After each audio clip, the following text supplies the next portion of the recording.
What's up guys, this is Mike the Detroit Borg with a look at the Logitech Ultrathin keyboard cover for the iPad 2 and the iPad 3rd generation. So this is designed to work with both iPads. What this is basically a Bluetooth keyboard with a magnetic hinge, just like the smart cover. So this connects to the iPad with that magnetic hinge. Now this does provide an angle for viewing and typing on your iPad. So you can see basically what you have to do is remove the iPad and prop it up in this keyboard. So there's a little hinge here, not a hinge, but a tray here or gutter here that allows you to angle your iPad. So that provides about 60 degrees of articulation. Now the keyboard itself will last for about 6 months on a full charge, so you don't have to charge this too often. Of course, it depends on your use. Now this is a Bluetooth keyboard, so of course you do have to pair this to your iPad. Now in the box, in addition to the keyboard dock itself, we have a cleaning cloth, USB to micro USB charging cable. So of course that means you'll have to either provide your own wall adapter or you can use your computer to charge it. And we also have some user documentation. So let's go ahead and take a look to see what we get. Alright, so let's just pull out the tray containing the keyboard dock. We have a nice little arrow here to lift this up. There is the keyboard dock itself. We'll take a look at that in just a minute, see what else we get here. So we have our literature, basically probably telling us how to pair this with our iPad, how to turn it on and off. Of course, we'll do that on camera. Some important legal information which we don't care about. So we have our cable, micro USB to standard USB for charging, and a little cleaning cloth. Doesn't look like there's any Logitech branding on it, just a black cleaning cloth. Alrighty, so there is our very lightweight keyboard dock. Definitely doesn't add much weight to the iPad itself. In fact, it weighs probably as much as most cases do. So let's go ahead and peel off this plastic.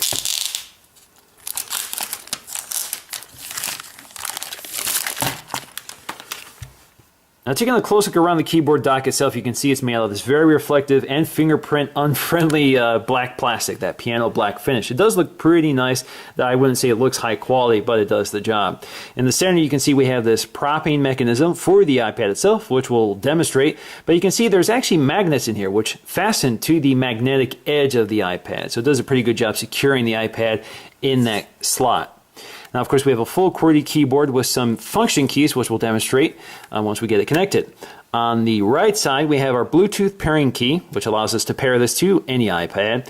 We have our on and off switch, and we have a micro USB connector. On the back, we have our hinge here, which of course uses magnets just like the smart cover from Apple. Now on the back, we have a metal plate here which resembles the design of the iPad. It's not quite as rigid or sturdy as the iPad, of course, but it gives you that similar look. Now it's important to note here that we do not have feet on the back of this plate, which is kind of important for a keyboard dock because otherwise when you place this on the surface and you use this on the surface, this will get scratched over time. So that's something to keep in mind. Alrighty, so let's go ahead and marry this to an iPad. So here we have a 3rd generation iPad and we have our hinge here. This is the left side of the iPad, the magnetic edge of the iPad. Just bring it to the keyboard dock. You can see it automatically snaps into place. You can cover it up and there you go. And you can see, or you can hear, that the magnetic enclosure, of course, works with that auto on and off feature of the iPad. So here you have a package that looks a lot like a MacBook Air, kind of, maybe, you know, just a little bit like a MacBook Air. It looks all aluminum. On the back, you can see we have this plastic hinge here. The magnetic hinge is plastic, it's not metal. On the side, of course, you can see the profile of the keyboard dock. So it adds some weight, some bulk to the iPad, but not too much. Now in order to really use this keyboard, basically what you do is remove the iPad from the keyboard and prop it up in the keyboard dock. So as you can see, it magnetically connects to the iPad, does a pretty good job there, holds on pretty securely. So you can lift it up, move the keyboard around, does a pretty good job. Now, of course, it doesn't work with the other side, the side that contains the button. So if you drop it in, you can see it uses leverage, but it doesn't magnetically hold on to the iPad. Now taking a look at the keyboard dock in profile, there is a 60-degree angle here, so you have a 60-degree viewing angle here, and you can't really change that. And it is pretty stable, so you can continue to tap on your iPad without fear of knocking it over. So you can see there is just enough leverage back here to hold the iPad up. And of course, when you're done using it, just pull it off, hook the magnets together, and you're good to go. Now in terms of that hinge, you can see it holds on pretty securely, but it will release if you're not careful. So really it's just meant to hold on to the iPad until you need to take it off to use it in the keyboard viewing mode. Now the pairing process is pretty simple. All I have to do is switch it on, press the Bluetooth pairing button. Now you can see we have a Bluetooth light indicating that we're ready to pair to an iPad. Go to our settings, go to General, go to Bluetooth. Searching for devices, it sees our Logitech Ultra KB cover, says it's not paired. Let's tap on that, and we're connected. So that's all there was to it. All right, so let's go ahead and start using our keyboard dock. So as you can see, in the upper left-hand corner is the home key, which replicates the home key function on the iPad. In fact, if you hit it twice, you can see I get my app launcher here. Now taking a look at the keyboard, it actually looks a lot like Apple's Bluetooth keyboard. So we have our function, control, option, command keys, command option keys to the right along with directional keys, full QWERTY keyboard along with symbols. On the left we have our tab key, caps lock key, which is not illuminated, and a shift key. Now the upper row of keys have functions that work specifically for iPad, and they're different than what Apple uses. Apple has things like brightness control and that sort of thing. This does not. This has things specific to Logitech's implementation. We'll take a look at that.